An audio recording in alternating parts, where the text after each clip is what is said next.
pula't dilaw, tunay na makalaban. Ang kulay at tatak ay di siyang dahilan. Hanggat marami ang lubog sa kahirapan, at ang hustisya ay para lang sa mayaman.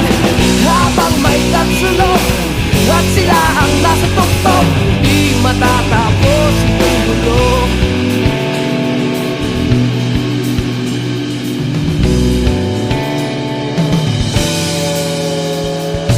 Lumikas ang hininga ng kairaming mga tao, at ang dating munting bukid ngayon'y sementeryo.